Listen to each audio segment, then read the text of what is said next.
Bonjour à chacun et à chacune. Je suis heureuse de vous retrouver ce matin, d'autant plus heureuse que nous pouvons être dehors et que le printemps ici vient juste de pointer le bout de son nez. Et donc, on en profite. Donc, bienvenue à tous pour ce culte du deuxième dimanche de Carême. C'est un temps qui nous est offert comme une parenthèse attendue ou inattendue dans nos quotidiens. Alors ce matin, nous nous arrêtons. Nous n'oublions pas les soucis de nos vies, ni les angoisses du monde. Nous ne les mettons pas de côté. Au contraire, nous les portons avec nous et nous venons les présenter à Dieu. Mais nous nous arrêtons. Nous nous arrêtons de nous agiter car il faut prendre le temps du silence et du repos, le temps de la halte. Nous nous arrêtons de courir aveuglément car il faut prendre le temps de la réflexion et du partage. Nous arrêtons aussi d'oublier Dieu car lui ne nous oublie pas et il faut prendre le temps de le retrouver. Nous nous arrêtons pour nous rassembler en son nom. Nous croyons qu'il est présent parmi nous. Il est vivant, il nous rassemble, il nous unit. Alors, accueillons celui qui nous bénit et nous donne sa paix. Amen. Et je vous invite à la louange. On dit que tu nous parles, mais je n'ai jamais entendu ta voix de mes propres oreilles. Les seules voix que j'entends, ce sont des voix fraternelles qui me disent les paroles essentielles. On dit que tu fais route avec nous, mais je ne t'ai jamais surpris à mêler tes pas à ma propre marche. Les seuls compagnons que je connaisse, ce sont des êtres fraternels qui partagent la pluie, le vent et le soleil. On dit que tu nous aimes, mais je n'ai jamais senti ta main se poser sur mes propres épaules. Les seules mains que j'éprouve, ce sont des mains fraternelles qui consolent et qui accompagnent. Mais si c'est toi, ô Dieu, qui m'offre ces voix, ces compagnons et ces mains, alors au cœur du silence et de l'absence, tu deviens par tous ces frères, parole et présence. Merci pour ces paroles et cette présence. Béni sois-tu, ô mon Dieu. Amen.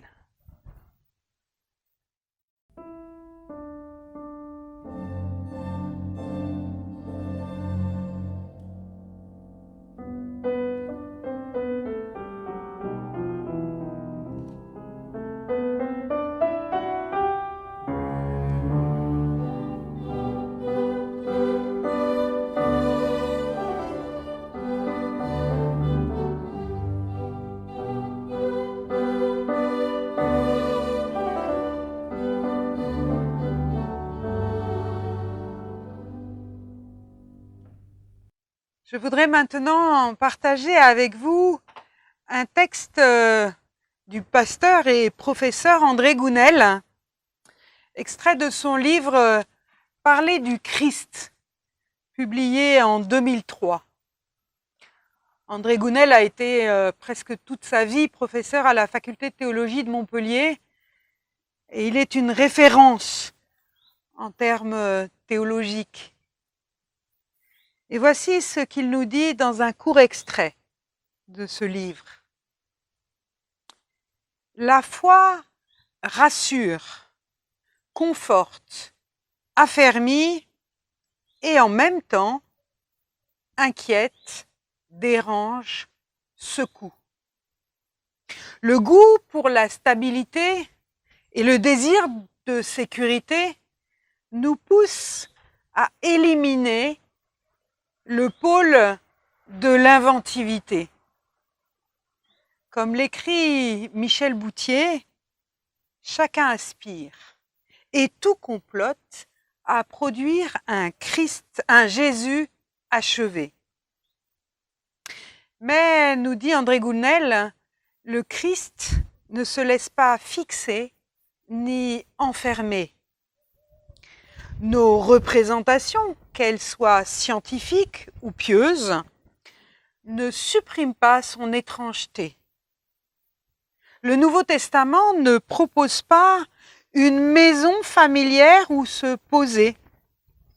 Il fait entendre une interpellation qui déplace, surprend et ouvre des horizons neufs, même quand on le fréquente assidûment et depuis longtemps, au point de pouvoir le réciter par cœur.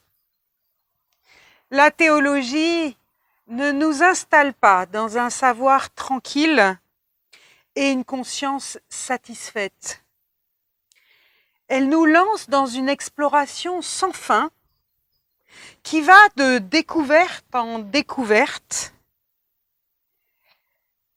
À la fin de son histoire sur Jésus, Albert Schweitzer écrit ceci. Nous ne disposons d'aucun terme capable d'exprimer sa nature. C'est comme un inconnu sans nom qui vient vers nous, comme en son temps, sur les rives du lac de Tibériade, il s'était approché de ces hommes qui ne savaient pas qui il était. Il nous dit la même parole qu'à eux. Toi, suis-moi. Et il nous met en face des tâches qu'il nous appartient d'accomplir à notre époque. Et André Gounel de poursuivre, quand le Christ agit, se manifeste, nous rencontre et vit en nous,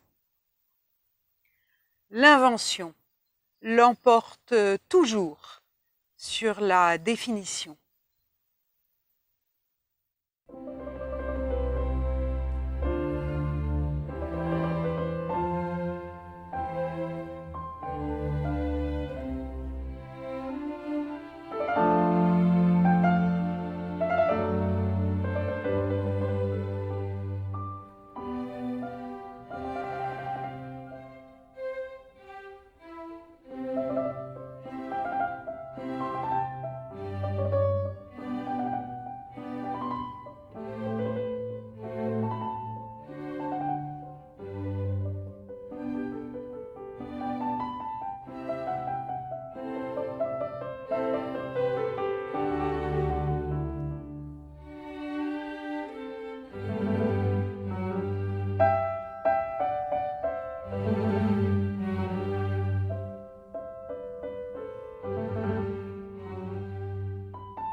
Nous lisons dans l'évangile de Matthieu, au chapitre 17, les versets 1 à 9.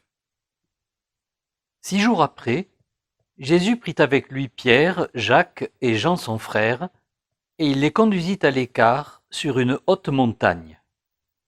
Il fut transfiguré devant eux.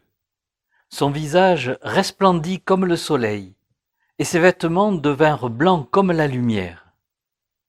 Et voici, Moïse et Élie leur apparurent, s'entretenant avec lui. Pierre, prenant la parole, dit à Jésus, « Seigneur, il est bon que nous soyons ici. Si tu le veux, Je dresserai ici 3 tentes, une pour toi, une pour Moïse et une pour Élie. Comme il parlait encore, une nuée lumineuse les couvrit.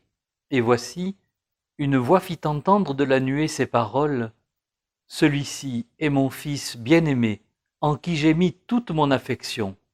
Écoutez-le. Lorsqu'ils entendirent cette voix, les disciples tombèrent sur leurs faces et furent saisis d'une grande frayeur. Mais Jésus s'approcha, les toucha et dit, « Levez-vous, n'ayez pas peur. » Ils levèrent les yeux et ne virent que Jésus seul. Comme ils descendaient de la montagne, Jésus leur donna cet ordre, « Ne parlez à personne de cette vision, jusqu'à ce que le Fils de l'homme soit ressuscité des morts. »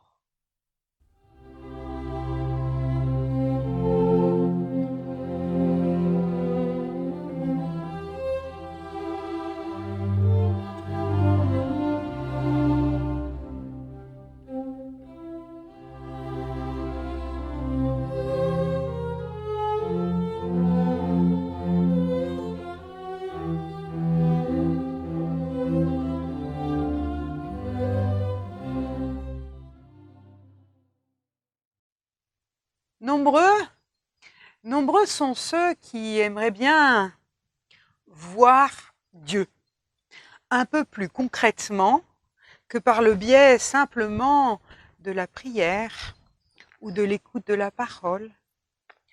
Voir Dieu pour avoir des preuves, voir Dieu pour mieux le comprendre, mieux le connaître.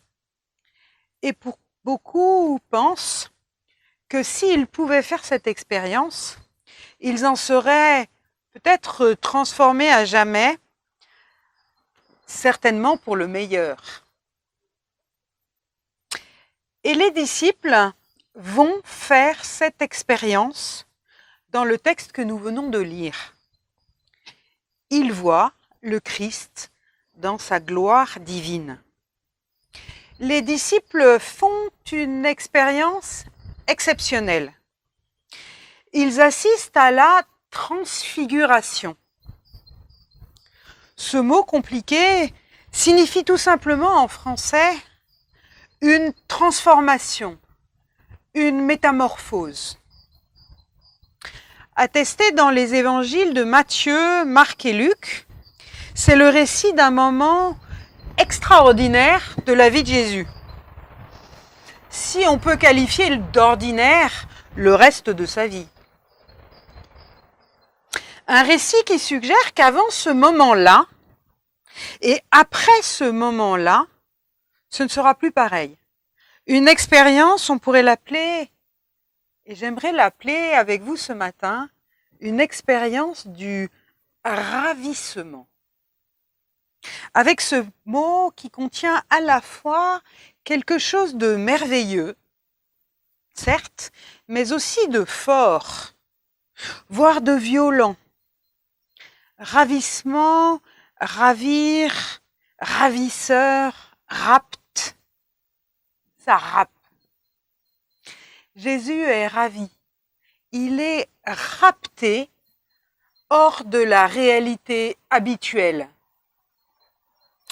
Les disciples aussi sont ravis, dans tous les sens de ce terme, et perçoivent sur cette montagne peut-être que chez leur maître, quelque chose n'est plus pareil. Ils perçoivent quelque chose autrement, quelque chose d'autre, quelque chose qu'ils ne voyaient pas auparavant.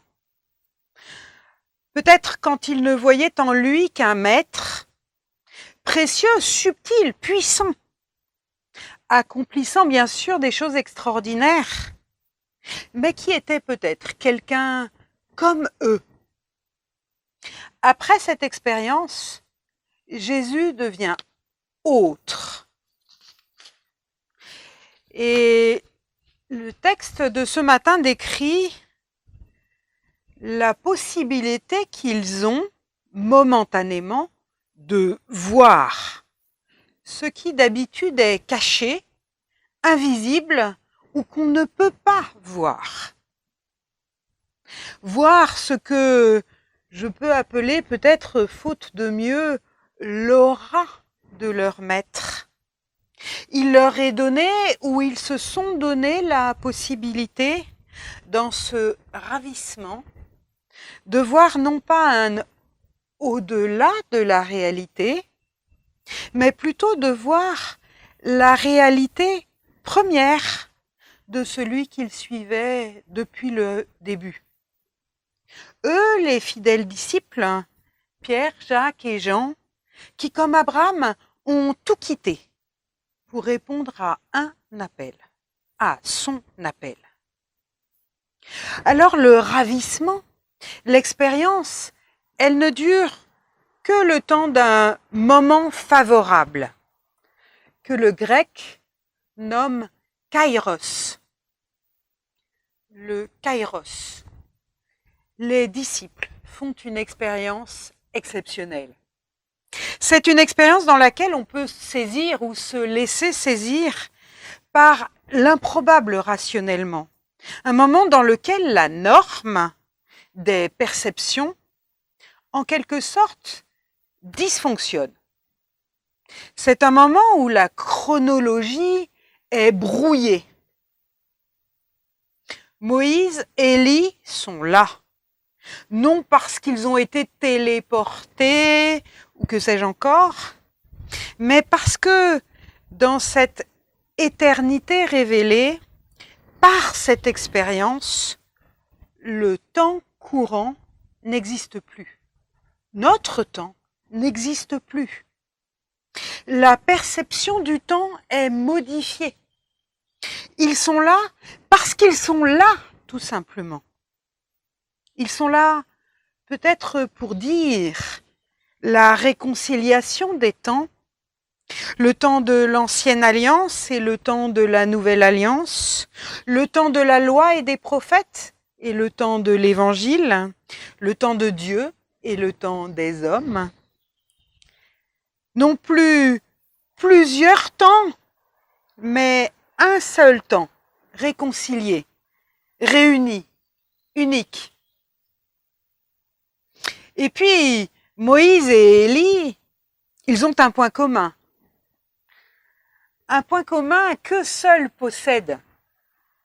Ces personnages ont été en présence directe de Dieu.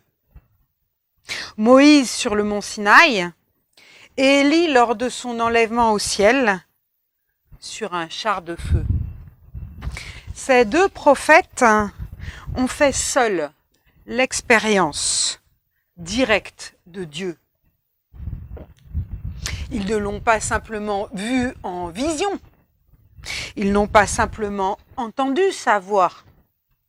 Ils se sont tenus debout devant lui. Ils ont vu Dieu de leurs propres yeux. Les disciples font une expérience exceptionnelle. Je pourrais peut-être parler de réalité augmentée, mais non, bien sûr que non. Là, j'évoque un moment de perception de la pleine réalité. En fait, ce dont je parle, c'est quelque chose comme une expérience mystique. Contrairement à ce que l'on croit, ce type d'expérience n'est pas une échappée hors du réel, mais elle se comprend bien mieux comme une entrée dans la réalité profonde. La réalité profonde, celle que notre cerveau, structuré, éduqué en catégories, n'est habituellement pas capable de voir. Et si cela arrive, de supporter longtemps. Ici, l'expérience mystique, c'est voir Dieu directement, le comprendre sans intermédiaire, cette entrée dans l'intimité de Dieu, dans le mystère divin. Les disciples font une expérience de type profondément mystique. Ils voient le Christ dans sa gloire divine. tous les éléments de ce récit, les personnages, les visions, la voix de Dieu qui se fait entendre, semblent converger vers une idée précise. Jésus est le Fils de Dieu et en sa présence, les disciples voient, pour ainsi dire, Dieu face à face. Comme Moïse l'avait en son temps vu lui aussi. Voilà donc ce que l'Évangile décrit de ce qui se passe sur cette montagne. Les disciples voient Jésus et voient la réalité telle qu'ils sont.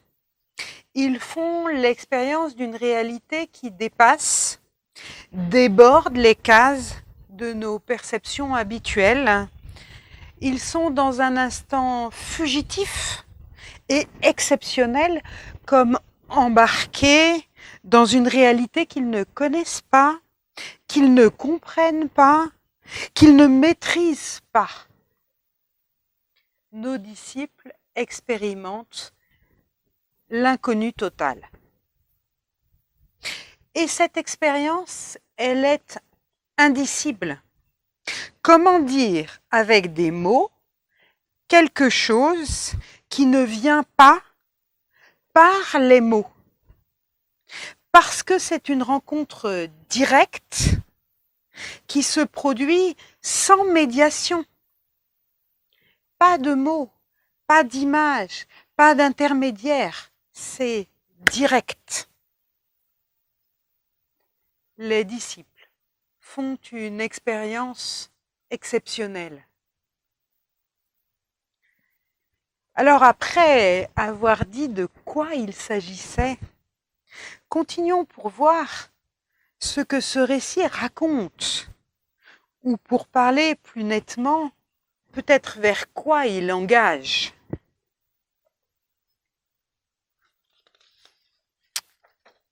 Dieu se manifeste à la fin de notre récit lorsqu'il fait entendre sa voix pour confirmer ce que les disciples ont vu. Ce Jésus de Nazareth est le Fils bien-aimé du Père. Les disciples ne font pas que voir, ils entendent aussi. Et d'ailleurs, ce récit, peut-être vous vous en apercevrez si vous le relisez, est un balancement constant entre la lumière et le son. Attention, je ne dis pas entre l'image et la parole. Non, je dis entre la lumière et le son, qui sont des éléments premiers. Il s'agit là de perception, pas d'explication. Il s'agit là d'une compréhension qui n'est pas celle de la raison, de l'intellect, mais celle des sens. Ils expérimentent, ils vivent cette réalité impossible. Au sommet de cette montagne, ils expérimentent que Jésus est bien Fils de Dieu. Et dans la conclusion de cette expérience, c'est le son qui sera le plus important et qui les ramènera à la réalité de tous les jours. Parce qu'il faut bien continuer et ne pas en rester là. Parce que, après l'expérience, qui ne dure qu'un instant fugitif, un kairos, eh bien la vie continue. Parce qu'ils sont là-haut sur la montagne et que la plaine et la ville les attendent. Parce qu'on ne s'installe pas là-haut, n'en déplaise à Pierre, qui lui aurait bien dressé un campement pour ne pas repartir. Il était bien là-haut. Il aurait bien aimé, lui, rester. Mais il faut redescendre et reconnecter avec l'habitude, avec le monde, avec la réalité de tous les jours. Et le texte parlera bien de la descente de cette montagne, avec l'ordre de Jésus à ses disciples de tenir l'expérience qu'ils ont vécue secrète. Pourquoi ? La raison est toute simple, en tout cas c'est la mienne. On les prendrait pour des fous. On les prendrait vraiment pour des fous. Alors ils redescendent dans la réalité courante, cette réalité qu'il faudra donc désormais déchiffrer avec ce nouveau critère, à savoir que celle-ci, cette réalité quotidienne, ce tous les jours, n'est qu'une faible part de la réalité première, celle qui a été entreaperçue dans ce moment d'effraction, dans cette brèche par laquelle sont passés la lumière et le son. Le son de cette voix, par exemple. La première fois qu'une voix sortie de nulle part s'est faite entendre autour de Jésus, pour le désigner comme le Fils bien-aimé de cette voix, c'est au moment du baptême de Jésus. Souvenez-vous, dans les débuts de l'Évangile, on entend « Et voici, une voix se fit entendre des cieux, celui-ci est mon Fils bien-aimé, en qui j'ai mis toute mon affection. » Dans notre récit de la métamorphose ou de la transfiguration, la phrase dite par la voix contient une différence. Au moment du baptême, cette voix, elle répète qu'elle aime ce Fils. Mon Fils bien-aimé, en qui j'ai mis toute mon affection. Mais ici, la déclaration filiale et d'amour se double d'une injonction forte pour les disciples. Et certainement, pour nous ce matin, qui nous dit « écoutez-le ». Il s'agirait donc d'écouter, de l'écouter. Écouter sans nécessairement savoir pourquoi. Écouter parce que quelqu'un le sait et nous envoie. Quelqu'un qui nous a révélé l'essentiel, ne serait-ce qu'une fois, de manière fugitive ou à peine perceptible. Voilà peut-être le centre de ce qui est dit ce matin aux disciples, de ce qui nous est dit à nous ce matin. Écoutez-le. Écoutez, c'est le premier des commandements d'Israël. Écoute, Israël. Shema, Israël. Chapitre 6 du livre du Deutéronome. Sans l'obéissance à ce premier commandement, tous les autres ne servent à rien. D'abord, écoute. Écoute même que tu dois écouter. Et si tu n'écoutes pas, tu n'entendras pas qu'il faut écouter. Il faut sans doute cette expérience-là de ravissement, d'expérience mystique pour finalement se mettre en position de ne pas faire autre chose que d'écouter. Comme si, au travers de cette effraction, notre habituelle résistance était déverrouillée. Comme si quelque chose s'était dégrippé. Par le ravissement, il y a eu transformation des disciples. Écoutez-le. Sa voix est celle qui parle depuis l'origine des temps. Celle qui a dit que la lumière soit. C'est la voix qui crée. C'est la même voix. Et cette voix, elle s'incarne dans la parole biblique. C'est la même voix qui nous ordonne non pas nous conseille, non pas nous suggère, mais c'est la même voix qui nous ordonne, dans le texte de ce matin, de ne pas avoir peur. Amen.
Je vous propose ce matin, pour ce temps d'annonce, d'écouter la réaction de la Fédération protestante de France après le vote de la loi séparatisme.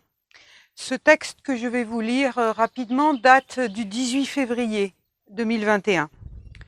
Au sortir du débat à l'Assemblée nationale, la Fédération protestante de France voit toujours dans ce projet de loi un ensemble discriminant et stigmatisant.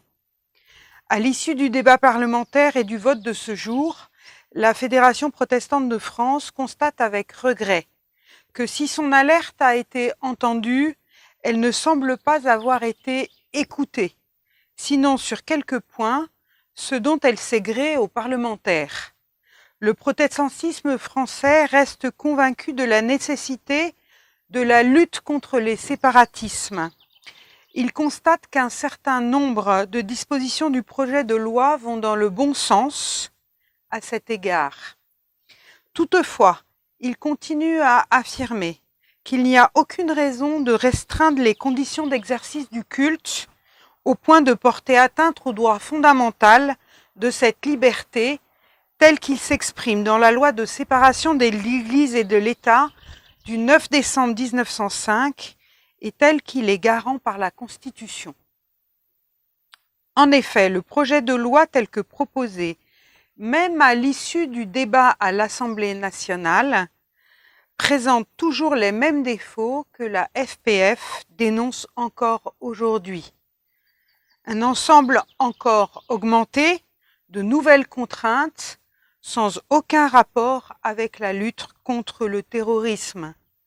Un contrôle accru de l'État sur toutes les associations, l'accroissement spécifique des contraintes à l'encontre des associations cultuelles et à objets cultuels, une immixtion dans l'autonomie interne des cultes, un contrôle quasi général des fonds provenant de l'étranger, des sanctions accrues pour les responsables des associations.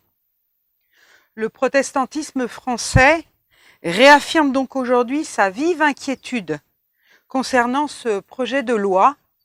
Il entend poursuivre activement son plaidoyer jusqu'au terme du débat parlementaire au Sénat et sera particulièrement vigilant sur les dispositions des décrets qui mettront en application ce texte.